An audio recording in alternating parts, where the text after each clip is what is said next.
Hey guys, I'm one of the coaches of Unga Academy, and today we'd like to talk to you about cloud servers. That is, remote computers that allow systematic traders to trade in conditions of greater security and stability. Cloud servers can be a valid alternative to running systems on your home computer, but they also have some disadvantages that, in my opinion, should not be underestimated. However, before we start, if you haven't done it yet, I invite you to please subscribe to our channel and click on the bell to stay updated when we upload new videos and content. Hi, we are the Unga Academy, and we teach traders how to make money in the markets. Our founder, Andrea Unga, had been struggling with trading for years until he developed his automated trading method, which he used to become the only 4-time world trading champion. Subscribe to our channel for free tips and tricks. Now, in most cases, as soon as you've learned the basics of programming and created your first trading system, you want to start trading them, right? You want to become more familiar with the platform and its automatisms and learn to fix the various issues and problems in real-time trading, whether you do it with real money or even in demo mode. Usually at this point, you need to make an important decision. You have to choose between activating the systems on your home computer, which is the computer where you programmed your systems, and renting a remote computer that lets you operate on a cloud server. Using a cloud server for systematic trading means renting a server from a cloud service provider and installing your platform and software on a remote machine.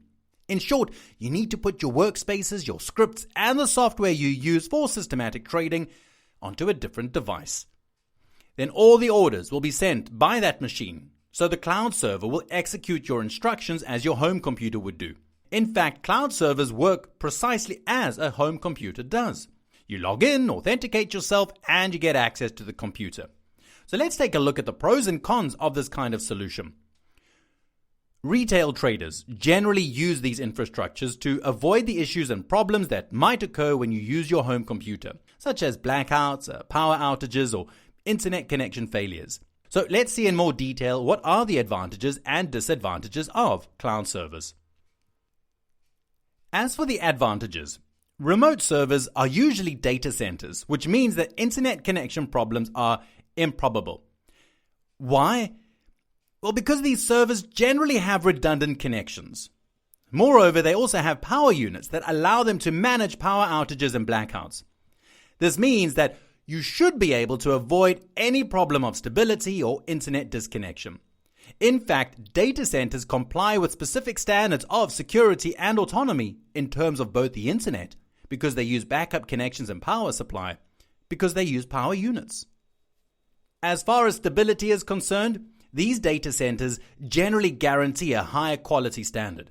This is also thanks to the operators who constantly monitor the conditions and the uptime of these infrastructures. So, power outages or any other kind of inconvenience are managed by a staff of people who fix them in the shortest time possible. In my opinion, there's also another less obvious advantage, which is this one. Since you generally use these remote computers only for trading, because you don't use them for personal purposes, the risk of external threats such as viruses and malware is lower. So if you do install only the trading platform and software on these computers, it'll be more difficult to be a victim of malware or other dangerous files than it would be on your home computer. Although, of course, you should still stick to some good practices and be careful about what you install on and do with these remote computers. As for the disadvantages, I think that the main one is that renting a cloud server represents an extra cost. Regardless of the kind of server you rent, you'll have to consider an additional item of expenditure in the list of your systematic trading expenses. And it's also quite significant. Well, of course, this depends on your trading capital, but it's usually not a particularly negligible expense. Another disadvantage, at least in my opinion, is the need to duplicate your workspace. What do I mean by that? If you've already configured your platform and workspaces on your home computer, you'll have to export to the cloud server everything you need to work on it. In short, you'll have to set up the cloud server with all the tools and software that you need to trade. This introduces another critical disadvantage: licenses.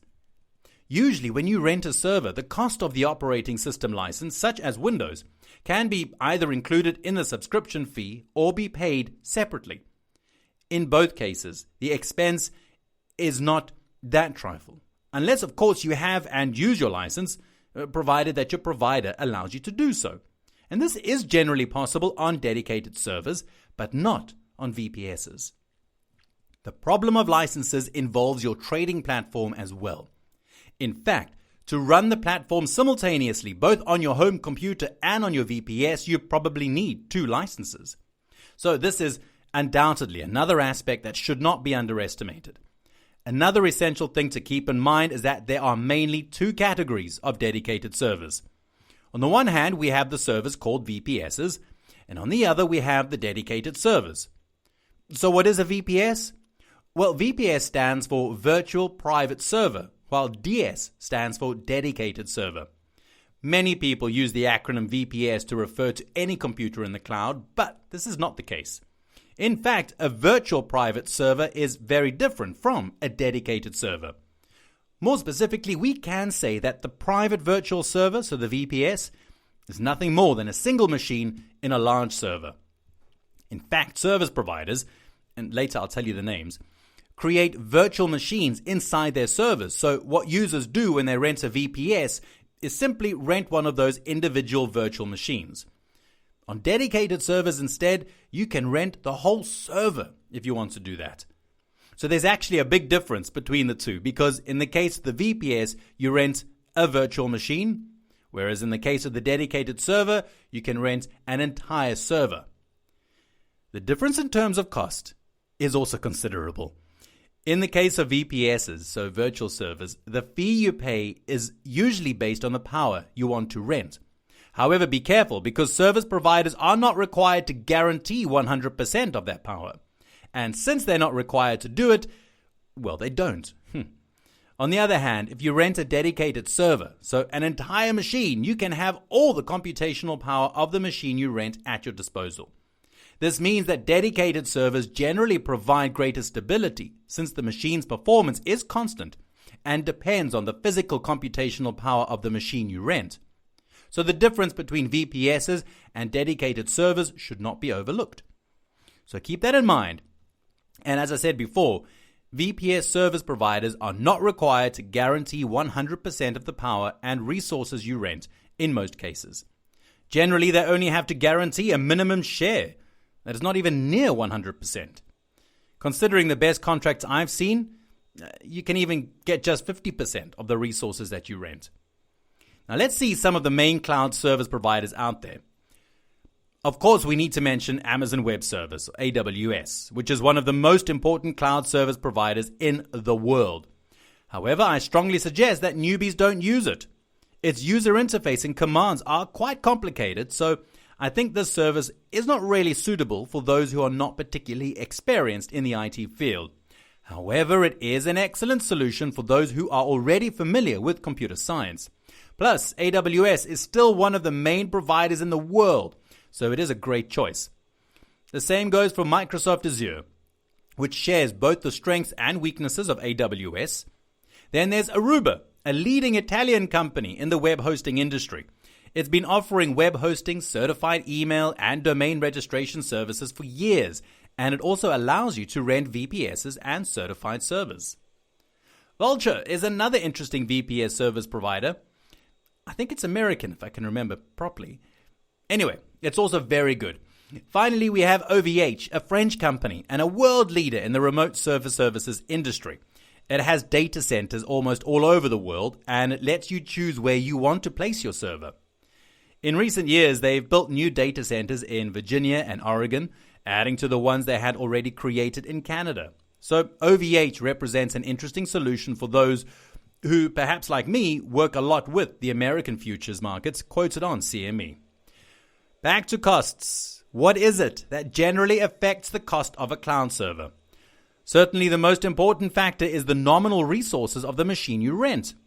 However, much of those resources are actually guaranteed, as specified in the contract, also play an important role. I've also seen that service providers offer higher prices depending on the kind of contract you subscribe to. So the contracts that guarantee a higher percentage of available power and resources, well, are obviously more expensive than the other ones.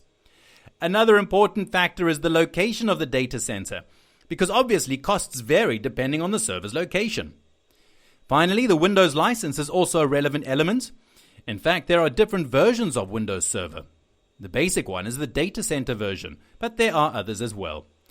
It's important to remember that in many cases, the cost of the license is to be paid separately, which means that you have to pay more compared to other solutions.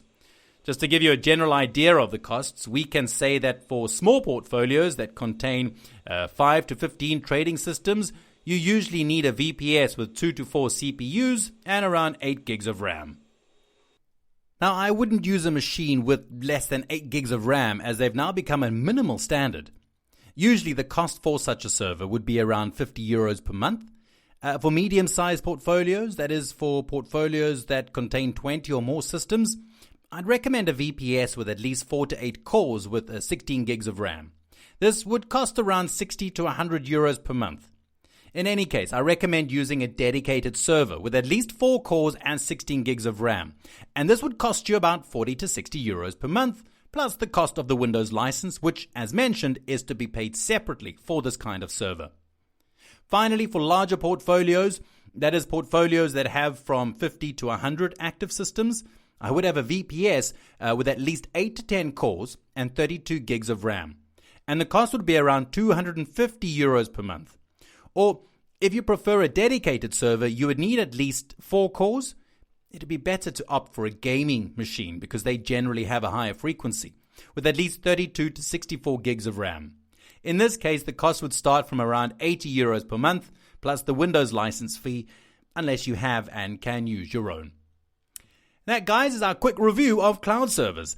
We've seen what remote servers are, the main differences between VPSs and dedicated servers, the pros and cons of the different solutions, and we've also given you an estimate of how much you would spend on average for these solutions. Now, it's up to you to delve deeper into the topic, which is undoubtedly very important for those who do systematic trading like us. And if you enjoyed this video, please give it a like and share it. I'd also like to remind you that if you click on the link you find in the description of this video, you can watch a completely free webinar that will give you an introduction on how to build trading systems and create a well-diversified portfolio of automated strategies by following the method developed by 4-time world trading champion Andrea Unger. Finally, if you haven't done it yet, please go and subscribe to our channel. We'll see you in our next video dedicated to the world of trading systems. Bye-bye for now.